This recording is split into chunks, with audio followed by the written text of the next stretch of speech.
దేవుని నామమునకు మహిమ కలుగునుగాక.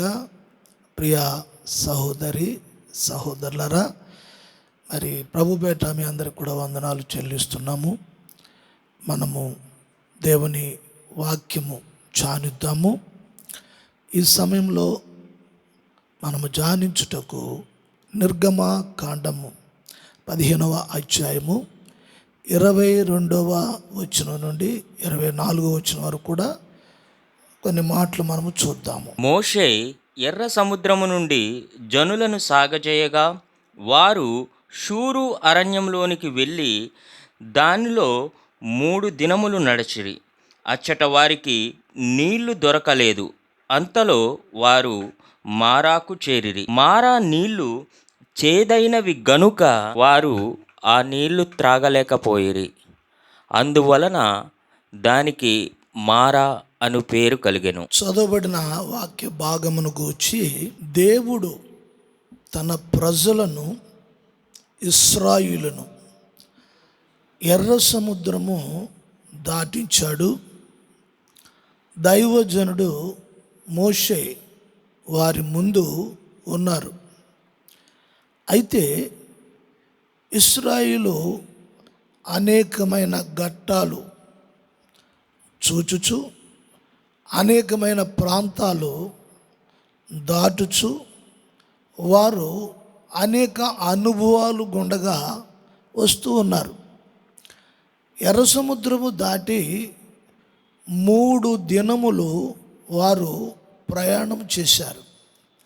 ప్రయాణము చేసి ఆ ప్రయాణము చేస్తున్న సమయంలో షూరు అరణ్యము ప్రాంతమునకు చేరుకున్నారు. ఇక్కడ అరణ్యం అని చూస్తున్నాము, కానీ అది ఎడారి ప్రాంతం. ఈ ఎడారి ప్రాంతంలో ఏమాత్రము నీళ్లు దొరకలేని పరిస్థితులు వారికి ఎదురైనవి. అటువంటి సమయంలో చాలా దాహము కలిగి వారు ప్రయాణం చేస్తూ ఉన్నారు. వారు ప్రయాణం చేసుకుంటూ మారా యొద్దకు వారు వచ్చారు. అయితే ఆ మారాలో ఉన్న నీళ్లు వారు తాగడానికి ప్రయత్నం చేశారు. అయితే ఆ నీళ్లు చాలా చేదుగా ఉండటం బట్టి వాళ్ళు ఆ నీళ్లు తాగలేకపోయారు. అటువంటి సమయంలో వారు చాలా సనుగుడు ప్రారంభించారు. వింటున్నారా? ఆ నీళ్లు తాగడానికి వారు చాలా సనగటము ప్రారంభించారు. ఈ ప్రభావము ఏమిటి అనేది మనము గమనించాలి. ఈ చేదు నీళ్లు తాగుతున్నప్పుడు వారి లోపల వచ్చిన ఆలోచన ఏమిటంటే, ఈ నీళ్లు మేము తాగలేకపోతూ ఉన్నాము అని వారు మాట్లాడటమే కాదు, మోషే మీద సనిగినట్లుగా, గొణిగినట్లుగా, మరి మూలుగుచున్నట్లుగా వాక్యంలో మనము చూస్తూ ఉన్నాము. ఇక్కడ ఒక గొప్ప పాఠము పరిశుద్ధాత్మ దేవుడు మనకి నేర్పించనై ఉన్నాడు. ఇశ్రాయేలు వారు నడుస్తున్న ప్రతి ప్రాంతంలో, వస్తున్న ప్రతి ప్రాంతంలో అనేక అనుభవాలు దేవుడు వారికి నేర్పిస్తూ వస్తున్నాడు. అయితే ఇక్కడికి వచ్చేసేటప్పటికి వారు ఆ షూరు అనే అరణ్య ప్రాంతమునకు దాని నుండి నడుచుకుని 3 దినాలు ప్రయాణం చేసి వారు వచ్చారు. అయితే క్రైస్తవ జీవితంలో విశ్వాసులుగా ఉన్న మనకు గమనించవలసిన విషయం చేదు. ఈ చేదు ఎవరి హృదయములో, ఎవరి మనస్సులో, ఎవరిలో అయితే ఈ చేదు అనేది ప్రారంభం అవుతుందో, ఈ చేదు అనేది చాలా భయానకమైన స్థితి. ఒక విశ్వాసి జీవితంలో ఈ చేదు అనేది ఒక భయానకరమైన లేక భయంకరమైన ప్రమాదకరమైన స్థితి. బాగా గమనించాలి. అపోస్తుడైన పౌలు హెబ్రీ పత్రిక 12వ అధ్యాయము 15వ వచనం, మీలో ఎవడైనను దేవుని కృప పొందకుండా తప్పిపోవునేమో అనియు, చేదైన వేరు ఏదైనను మొలచి కలవరపరుచుట వలన అనేకులు అపవిత్రులైపోవుదురేమో అనియు. గమనించాలి. పౌలు ఈ హెబ్రీలకు ఈ పత్రిక రాస్తూ ఈ పత్రికలో ఒక విషయాన్ని తెలియచేస్తున్నారు. ఏమిటంటే, ఎవడైనను దేవుని కృప నుండి లేక దేవుని కృప పొందవలసిన స్థితి నుండి తప్పిపోవునేమో. ఎవడైనను అంటే ఒక వ్యక్తి గూర్చి మాట్లాడుతూ ఉన్నారు.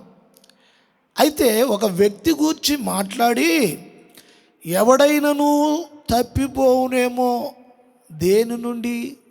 దేవుని కృప నుండి ఎవడైనను తప్పిపోవునేమో. ఒకని గూర్చి మాట్లాడి ఈ తప్పిపోయిన వ్యక్తి, కృప నుండి తప్పిపోయిన వ్యక్తి, కృపను పొందుకోకుండా తప్పిపోయిన వ్యక్తి, అతని జీవితంలో చేదైన వేరు ఏదైనా మొలిచిన ఎడల అనేకులను, గమనించాలి, ఈ ఒక్క వ్యక్తి అనేకులను అపవిత్రులుగా చేయునట. అర్థమవుతుందా? ఈ చేదు అనేది మనుషుల్లో లేక విశ్వాసుల్లో చాలా త్వరగా అది వ్యాపిస్తుంది. చూడండి, సత్యమును గూర్చిన అనుభవ జ్ఞానము 15 సంవత్సరాలు 20 సంవత్సరాలు వాక్యం విన్నా ఎదుగుదల లేని వ్యక్తులు చాలామంది ఉంటారు ఆత్మీయంగా.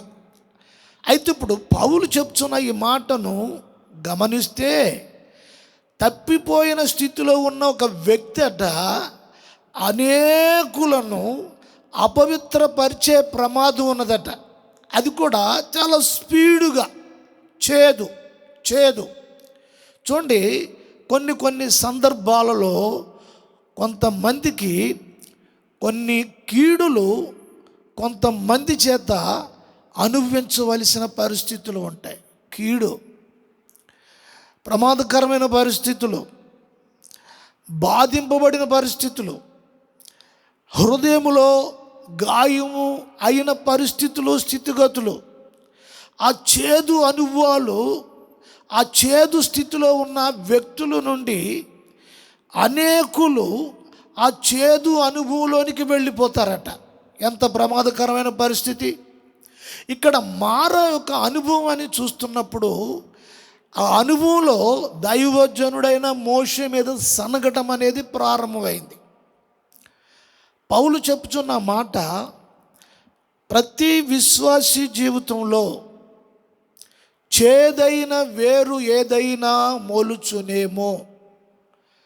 శరీర సంబంధమైన పరిస్థితులు, వాటికి విలువనివ్వటం, వాటిని జరిగించుకోవటము, వాటినే నెరవేర్చుకోవటము అనే పరిస్థితుల్లోనికి వెళ్ళిపోయినప్పుడు దేవుని కృప నుండి దూరమయ్యే పరిస్థితులు వస్తూ ఉంటాయి. అయితే ఇప్పుడు ఆ పరిస్థితి నుండి జయించాలి. ఈ చేదు అనుభవాలను జయించాలి. ఆ చేదు అనుభవాల నుండి తప్పించుకోవాలి. ఆ చేదు అనుభవాల నుండి వాటి మీద అధికారము చేయాలి. గమనించాలి ఈ మాటలు.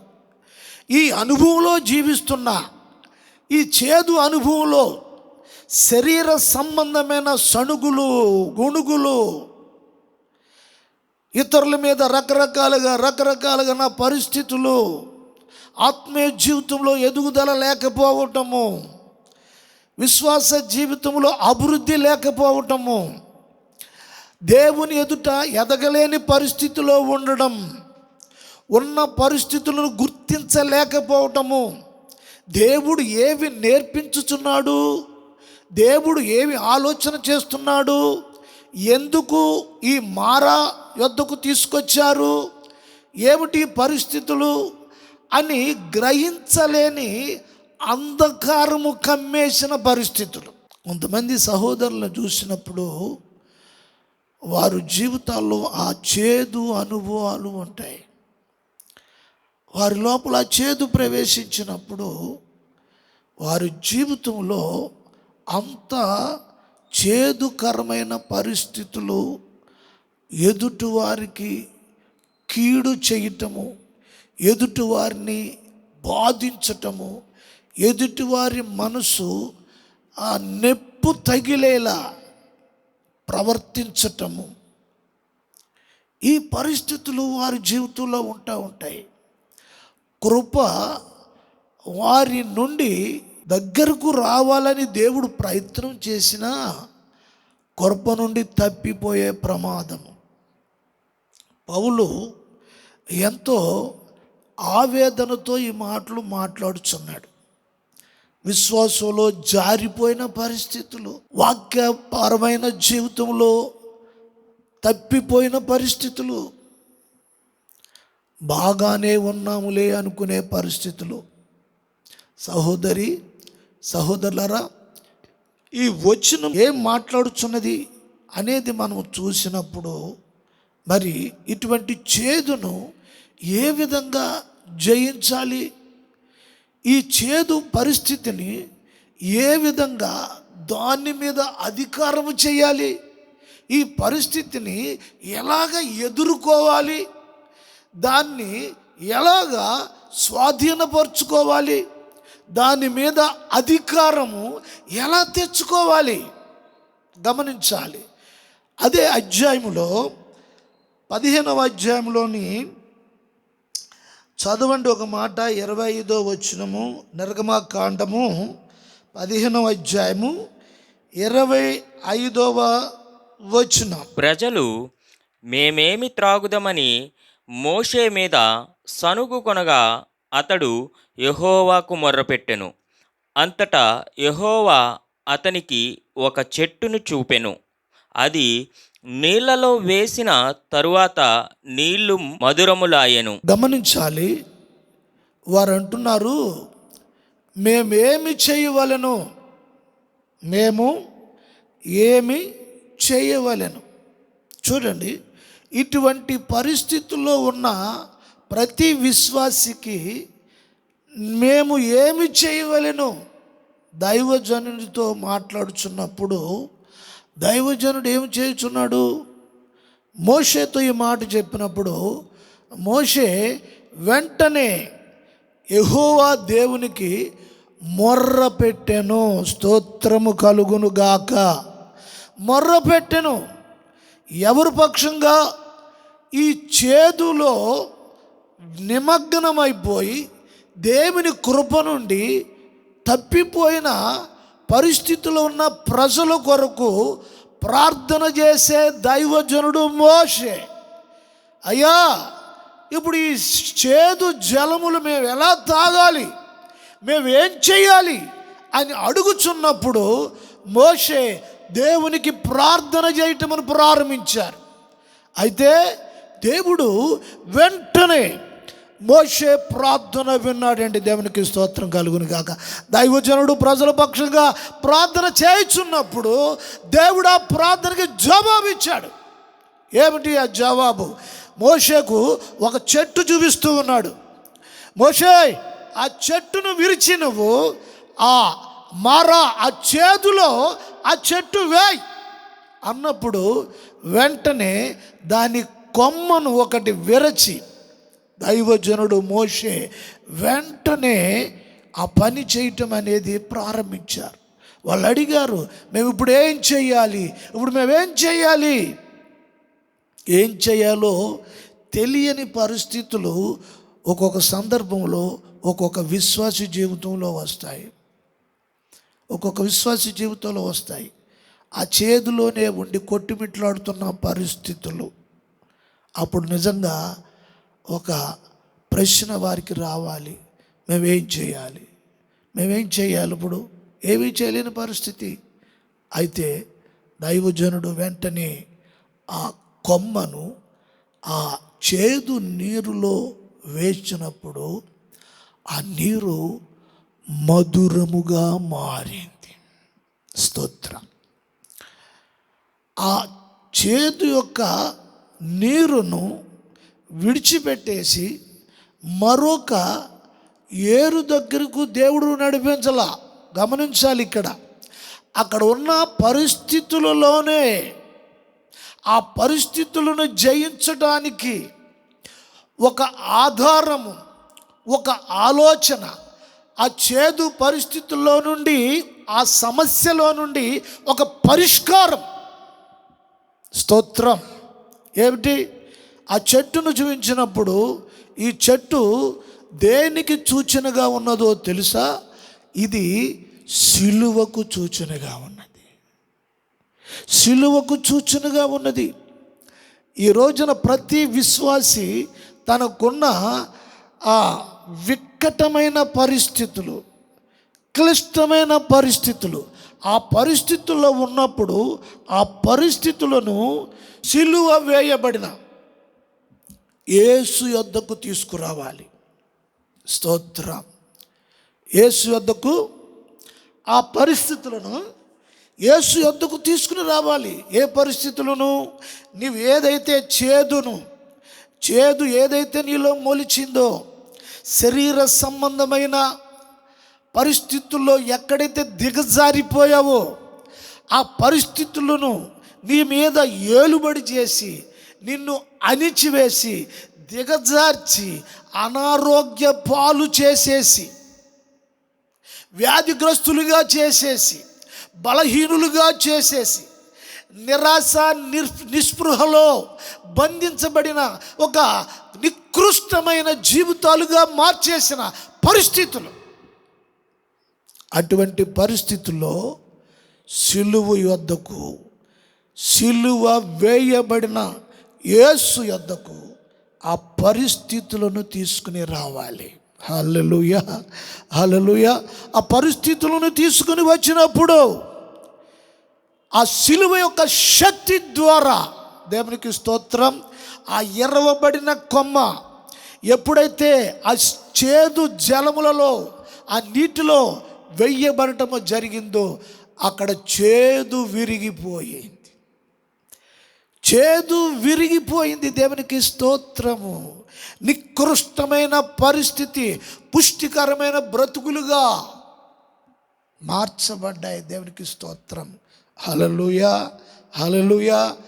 మనుషులు ఆ చేదు అనుభవంలో ఉన్నప్పుడు, ఆ చేదు వారిలో మొలిచి వెదిగినప్పుడు అనేకులకు కీడు చేయటము, కీడు అనుభవించటం, ఒకరిని క్షమించలేని కఠినత్వము, ఒకరిని ప్రేమించలేని దుర్మార్గత్వము. ప్రియ సహోదరులరా, క్షమించలేని గుణము. నీ సహోదరుని క్షమించలేం, నీ తండ్రిని క్షమించలేం, నీ స్నేహితుడిని క్షమించలేవు, సాటి ఇరుగు పొరుగు వారిని క్షమించలేవు. స్తోత్రం. క్షమించే గుణము లేకపోవటం, కీడు చేయటం, కీడును అనుభవించటం, క్షమాగుణము లేకపోవటము, దీన్ని బట్టి జీవితము నికృష్టంగా, పరిస్థితులు మారిపోయిన అనుభవాలు అనుభవిస్తున్న సమయంలో కృప నీ కొరకు వేచి ఉంటుంది.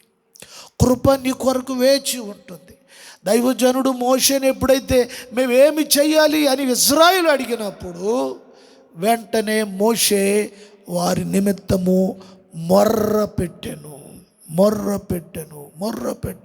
కన్నీరు కాచి మోషే ప్రార్థన చేయటం అనేది ప్రారంభించారు. దేవునికి స్తోత్రం. ప్రియ సంగమా, సహోదరులారా, సిలువ వేయబడిన యేసు యొద్దకు నీ జీవితంలో ఉన్న ఇప్పుడు నువ్వు అనుభవిస్తున్న పరిస్థితులను యేసు యొద్దకు తీసుకుని రావాలి. సిలువ వేయబడిన యేసు యొద్దకు రావాలి. దేవునికి స్తోత్రం కలుగును గాక. ఈ రోజున సిలువను గూర్చిన వార్త అనేకులకు హేళనగాను, అనేకులకు వెర్రితనముగాను ఉంటూ ఉంది. ఆ సిలువలో ఉన్న యేసు ఎవరిని ఆకర్షించేటట్లుగా ఆయన లేడు. కారణం ఏమిటి? దేవునికి స్తోత్రం. ఈ రోజున ఆ చెట్టు నుండి కొమ్మ నరికినట్లుగానే పరలోకము విడిచిపెట్టి ఈ భూలోకానికి నరవతారిగా యేసు ఈ లోకానికి మన చేదును విరిచేయటానికి, చేదు బ్రతుకులను మార్పు చెందటానికి, దేవునికి స్తోత్రాలు, అనేక వ్యసనాలకు బానిసైపోయి జూదము, పేకాట, మత్తు పదార్థాలు, శరీర దుర్భరమైన బ్రతుకులలో జీవిస్తున్నప్పుడు నీ కొరకు కృప వేచి ఉన్నది. కృప వేచి ఉన్నది.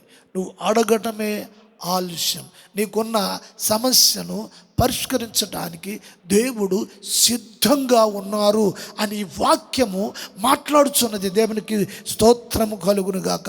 దైవజనుడు పౌలు అంటున్నాడు, ఇదిగో కృప నుండి మీరు వేరైపోతారేమో, చేదైన వేరేదైనా నీలో మొలుచునేమో. గమనించాలి ఈ మాటలు. దేవునికి స్తోత్రం. క్షమించలేని గుణము నీకున్నప్పుడు నీ జీవితంలో సమాధానకరమైన పరిస్థితి నువ్వు అనుభవించలేవు. క్షమాగుణము లేనప్పుడు దేవునికి స్తోత్రం కలుగును గాక. ఈ సమయంలో ఒక వ్యక్తిని వాక్యంలో నుండి మనము చూద్దాము.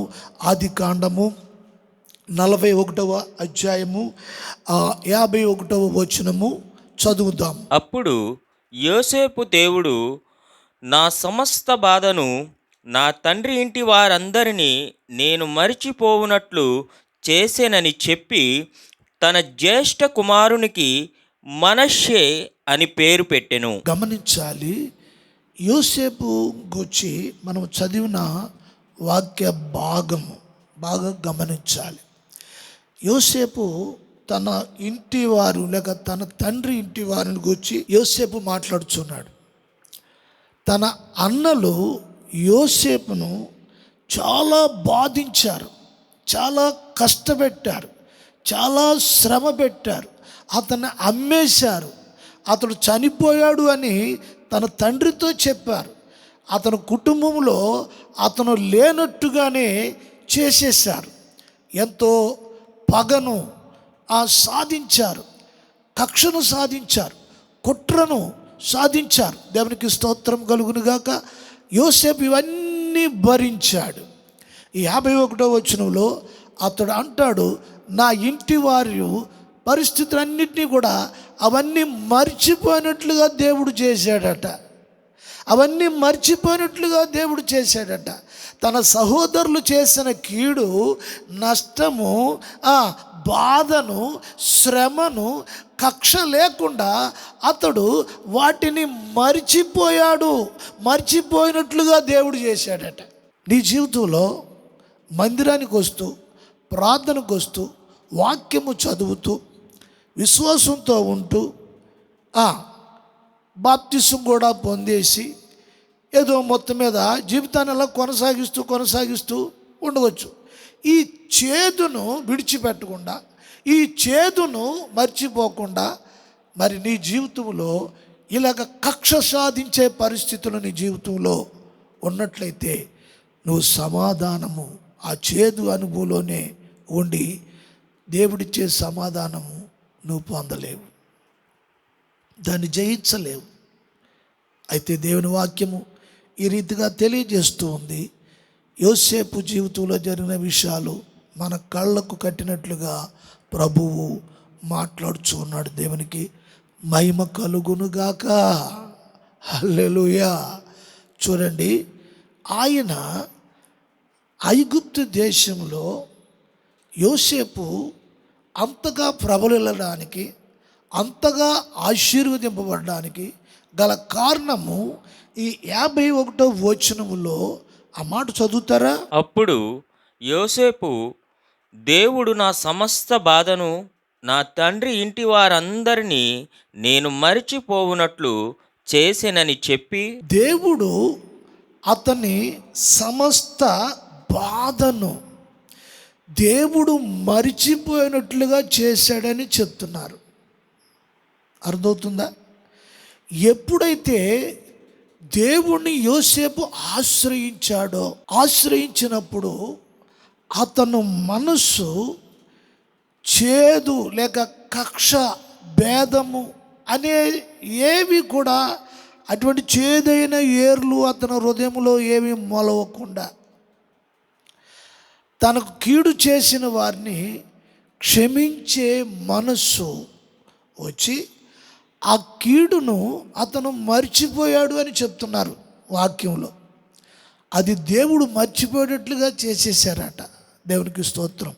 అయితే పోతీఫరు కూతుర్నిచ్చి వివాహం చేశారు యోసేపుకి.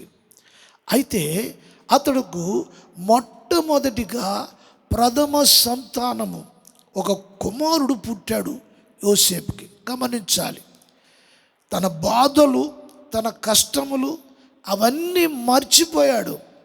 ఈ మర్చిపోయిన యోసేపుకు ప్రథమ సంతానముగా ఒక కుమారుడు పుట్టినప్పుడు ఆ కుమారుడికి పెట్టిన పేరు మనష్షే అని పేరు పెట్టారు. ఈ పేరు యొక్క అర్థం ఏమిటి అంటే, మనిషే అనే ఈ పేరు, దేవునికి స్తోత్రం, మరచుట లేక మరచిపోవుట. యోసేపు తన కుమారుడికి పెట్టవలసిన పేరు, దాని అర్థము మరచిపోవుట. అర్థమవుతుందా? మరచిపోవుట. నీకు కష్టాన్ని నష్టాన్ని కీడును చేసిన వారిని ఆ కీడును మర్చిపోయే స్థితి నీకు కావాలి. ఆ పేరుకు అర్థం ఏంటంటే మర్చిపోవుట. నీ జీవితంలో ఈ చేదు ఎంతవరకైతే ఉన్నదో, ఎంతవరకైతే నువ్వు మర్చిపోవో అంతవరకు నీ జీవితంలో సమాధానము, దేవుని దీవెన అనేది మనము చూడలేము. దానికి కారణం ఏమిటి? మరచిపోవాలి. మరచిపోయినప్పుడే మనకి కీడు చేసిన వారిని మనము క్షమించగలం.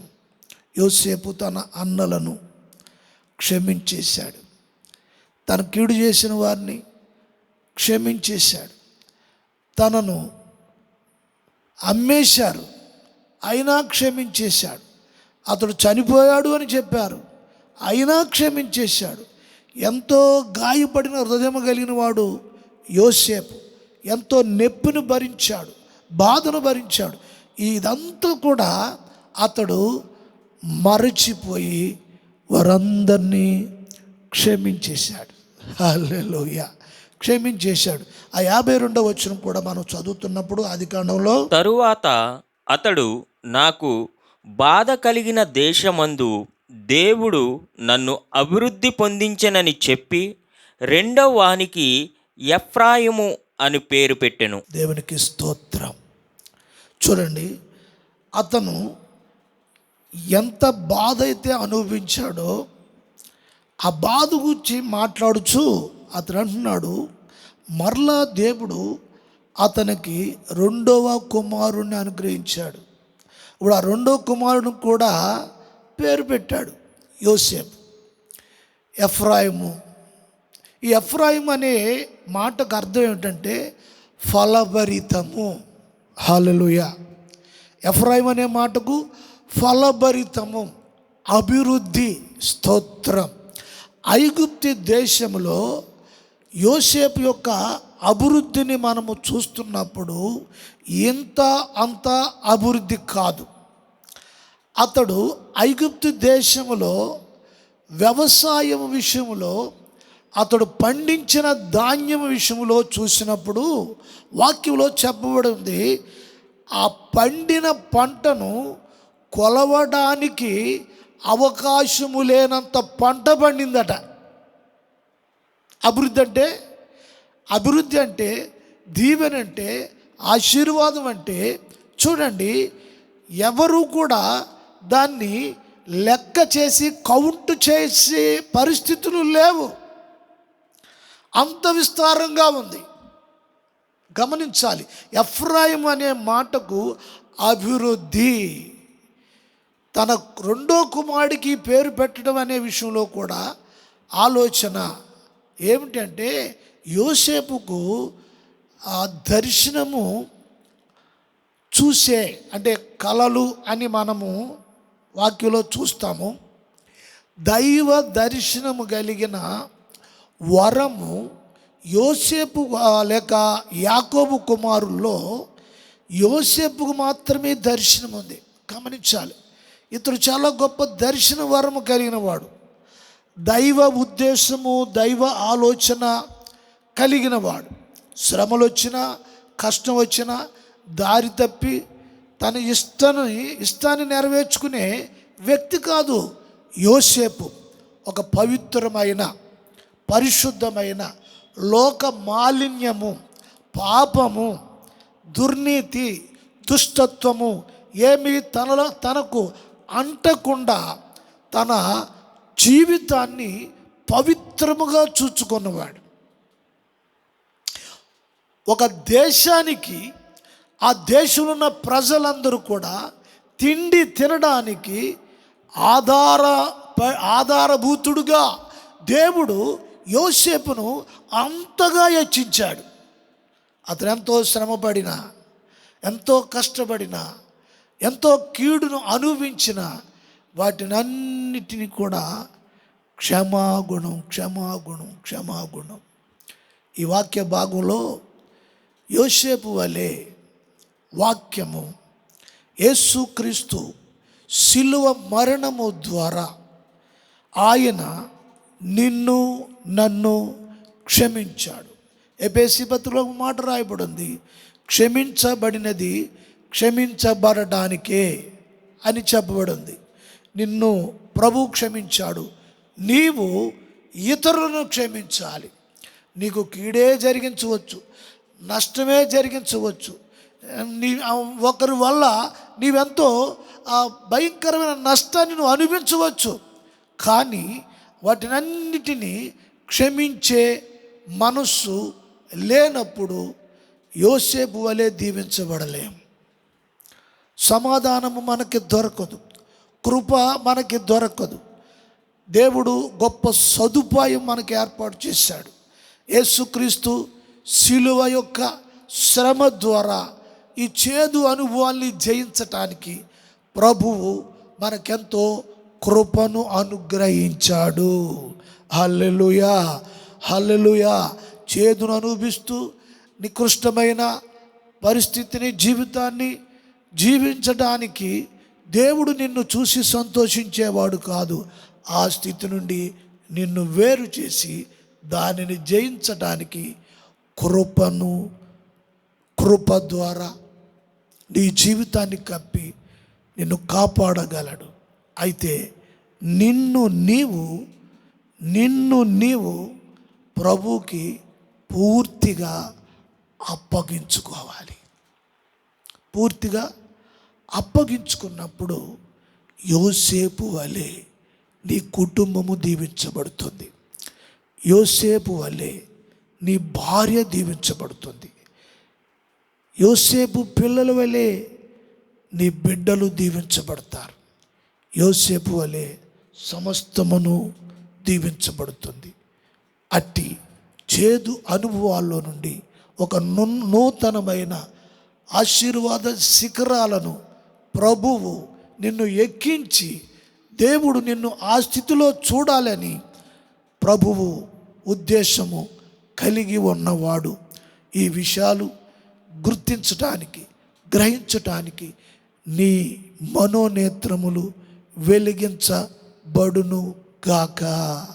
ప్రియ సహోదరి సహోదరులారా, మీ అందరికీ ఆ కృప అందుబాటులో ప్రభు అనుగ్రహించాలని, అది మీరందరూ కూడా అనుభవించాలని, అట్టి దీవెన మీ కుటుంబాలకి ఉండాలని ఒక దైవజనుడుగా మనస్సు పూర్తిగా ప్రార్థన చేయుచున్నాను. వాక్యం వింటున్న మీరు ఒక నిర్మలమైన మనస్సుతో, మంచి మనస్సాక్షితో, మంచి మనస్సుతో మరి నాతో కలిసి లేక నాతో ఏకీభవించి మరి ప్రార్థన చేస్తారా? ప్రార్థన చేద్దాం. తలలు వంచండి. మహాపరిశుద్ధుడైన మా పరమ తండ్రి, మీ పవిత్రమైన నామమును బట్టి స్తోత్రములు చెల్లిస్తూ ఉన్నాము. ప్రభువా, ఈ దినమున వాక్యము ద్వారా మరి మా స్థితిగతులను ఎరిగిన వాడు సూటిగా నాతో మాట్లాడుచున్నావు నాయన అని గుర్తించిన ప్రతి బిడ్డ నీ స్థితి పరిస్థితులను కృప ఆవరించబోతూ ఉన్నది. శిలువ శక్తి నీ కుటుంబాన్ని ఆవరించి ఆదరించి కృపతో కప్పి నిన్ను నిలబెట్టేదై ఉన్నది. సమాధానమును, సంతోషమును, ఆనందాన్ని, ఆరోగ్యమును, నెమ్మదిని ఆయన కలుగు చేసి నీ కుటుంబాన్ని ఆయన దీవించేవాడై ఉన్నాడు. అట్టి స్థితి మీ అందరికీ ప్రభు అనుగ్రహించు గాక. యేసు నామమున అడుగుచున్నాను తండ్రి. ఆమేన్.